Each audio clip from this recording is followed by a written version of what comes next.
Assalamualaikum, kue lumpur kentang. Teksturnya sangat lembut dan sangat cocok ya untuk cemilan balita. Bahannya sangat mudah. Pertama ada 3 sendok margarin yang dilarutkan, kemudian 500 ml santan yang saya masak dengan daun pandan, 300 gram tepung terigu, 4 sendok makan gula pasir, 2 butir telur, dan setengah sendok makan garam. Dan jangan lupa 500 gram kentang yang sudah dikukus. Pertama kita blender dulu untuk santan dan kentang yang sudah dikukus tadi. Cara ini lebih mudah ya, sehingga menghasilkan adonan yang lembut. Seperti ini hasilnya. Setelah itu di tempat lain atau di mangkok lain kita kocok telur dan gula sampai gulanya larut, tidak perlu sampai mengembang ya.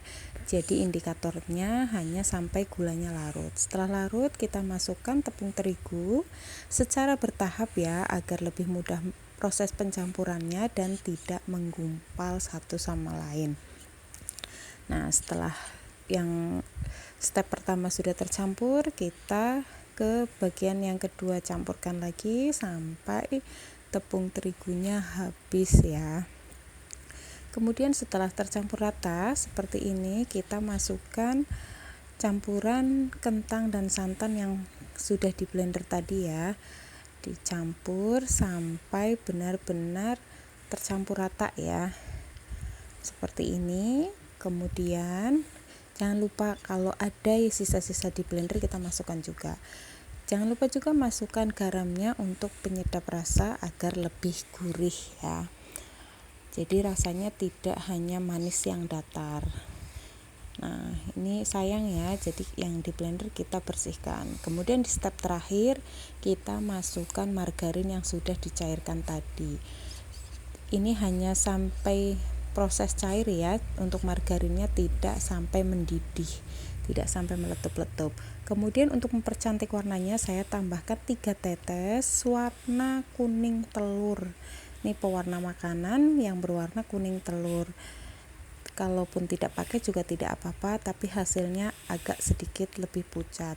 Setelah itu kita siapkan loyang atau cetakannya ya. Saya memakai yang 8 lubang seperti ini. Kita cetak atau kita tuangkan adonan ke dalam lubang. Lakukan sampai adonannya habis. Nah, ini saya tipsnya memakai santan yang direbus dengan daun pandan itu untuk mengurangi bau amis, bahkan tidak amis sama sekali yang sudah saya praktekkan kalau ditambah daun pandan ketika merebus. Selain itu, jika santannya dimasak, kuenya itu jadi lebih tahan lama ya, tidak gampang basi kalau memakai santan yang sudah direbus. Nah, seperti ini ya teman-teman. Setelah itu kita tutup kurang lebih 3 sampai 5 menit ya, atau sampai permukaannya itu kelihatan setengah matang. Nah, sudah seperti ini setengah matang ya.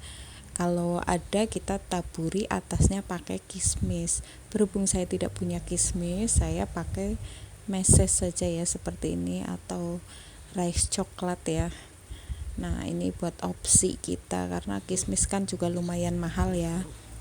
Nah, setelah itu kita tutup kembali dan tunggu sampai matang. Nah, kalau sudah matang sempurna bisa kita angkat. Ciri-cirinya itu kalau udah matang, atasnya itu sudah tidak lengket atau kalis ya. Nah, ini sudah matang teman-teman, boleh kita angkat satu persatu ya. Jangan sampai gosong pinggirannya ya, cukup dengan kecoklatan saja. Ini tampilannya itu sangat cantik sekali ya, Masya Allah ya.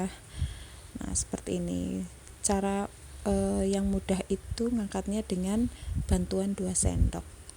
Jadi yang satu untuk mencungkil, yang satunya untuk mengangkat. Hati-hati jangan sampai terkena lapisan teflonnya, karena nanti akan merusak teflon itu sendiri. Selamat mencoba teman-teman, lakukan adonan ini sampai habis. Wassalamualaikum warahmatullahi wabarakatuh.